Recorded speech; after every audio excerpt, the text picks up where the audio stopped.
This is Ravi Prakash realtor from Mahatayanpuram. చాలామందికి ఉన్న confusion అండి. చాలామందికి హైదరాబాద్ రియల్ ఎస్టేట్లో ఇన్వెస్ట్ చేయాలని ఉంటుంది. కానీ కొన్ని భయాల వల్ల చీటింగ్‌కి గురవుతాము, మోసం చేస్తారు అనే భయంతో చాలామంది ఆగిపోతున్నారు. ఇది చాలా సింపుల్ అండి. కొన్ని థింగ్స్ అవాయిడ్ చేయగలిగితే మనం ఒక సేఫ్ ఇన్వెస్ట్‌మెంట్ చేయొచ్చు. లాస్ట్ 2 ఇయర్స్ నుంచి మనం కేర్‌ఫుల్‌గా ఉండాల్సింది పర్టిక్యులర్లీ హైదరాబాద్‌లో ప్రీ లాంచ్ ప్రాజెక్ట్స్ అండి. నా సజెషన్ అయితే never go for pre launch projects in Hyderabad. ఎందుకంటే 95% ఫెయిల్యూర్.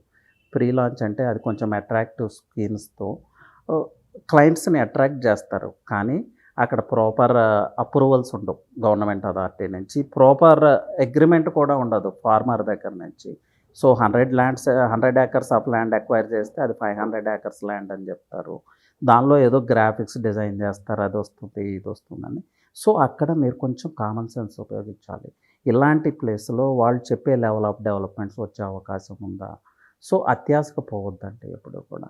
అలాగే డాక్యుమెంటేషన్ అండి. హైదరాబాద్ రియల్ ఎస్టేట్లో ఇన్వెస్ట్ చేసేటప్పుడు డాక్యుమెంటేషన్ మీరు ఎప్పుడు కూడా ప్రొఫెషనల్ లాయర్తోనే చెకప్ చేయించండి. ఈవెన్ మీరు చాలా చాలా ఇన్వెస్ట్ చేసున్నా కూడా, ఒక 10 ఫ్లాట్స్ అప్పటికే పర్చేజ్ చేసున్నా కూడా, మీకు మంచి నాలెడ్జ్ ఉన్నా కూడా, నా సజెషన్ అయితే go for a professional lawyer. ఎందుకంటేనంటే సమ్ రేర్ కేసెస్, నేను చూసిన రేర్ కేసెస్ కొన్ని ప్రాపర్టీస్ మీద ఏసీబీ అటాచ్మెంట్స్ ఉన్నాయి, పోలీస్ కేస్ అటాచ్మెంట్స్ ఉన్నాయి, బ్యాంక్ అటాచ్మెంట్స్ ఉన్నాయి. ఇది మీకు ఏ డాక్యుమెంటేషన్లో తెలీదు. ఈవెన్ ఈసీ తీసినా కూడా ఈ విషయాలు ఎక్కడా తెలీదు.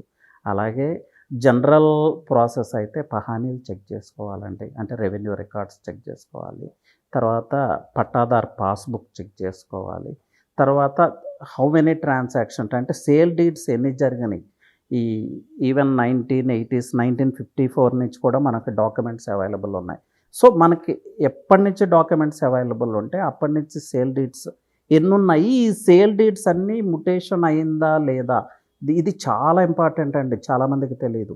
ఈవెన్ మ్యుటేషన్ జరగకపోతే ఆ పర్సన్ మళ్ళీ మీ మీద లీగల్ ఫైట్ చేసే ఛాన్స్ ఉంది. సో ఇన్ని ఫ్యాక్టర్స్ ఉన్నాయి. ఈవెన్ రియల్టర్స్ కూడా ఒక ప్రొఫెషనల్ లాయర్నే అప్రోచ్ అవుతారు, ఒక ప్రొఫెషనల్ అడ్వకేట్నే అప్రోచ్ అవుతారు.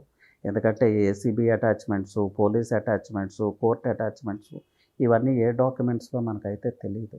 సో నా సజెషన్ అయితే మీకు ఎంత నాలెడ్జ్ ఉన్నా కూడా go with a professional lawyer. అది ప్రాపర్ వర్క్ చేయండి, డాక్యుమెంటేషన్ అన్నీ కలెక్ట్ చేసుకోండి. చేసిన తర్వాతే ప్రొసీడ్ అవ్వండి. ఈవెన్ ఇట్స్ అప్రూవ్డ్ లేఅవుట్ అయినా కూడా కింద పైప్ లైన్స్ ఉండొచ్చు, మంజీరా పైప్ లైన్స్ ఉంటాయి కొన్ని ప్లేసెస్లో, అప్రూవల్ వస్తుంది. కానీ రేపు మీరు కన్స్ట్రక్షన్ ఎలా చేస్తారు, ఈ ఇష్యూస్ అన్నీ ఉంటాయండి. సో ప్రాపర్ అడ్వకేట్ ద్వారానే మీరు ముందుకెళ్ళండి. Even if you purchase 100 square yards also through అడ్వకేట్తోనే చెకప్ చేయించుకొని మీరు పర్చేజ్ చేయండి. This is the safe way అండి. ఎనీవే థ్యాంక్ యూ అండి. Try to share the video, like the video and subscribe to our channel. Thank you అండి.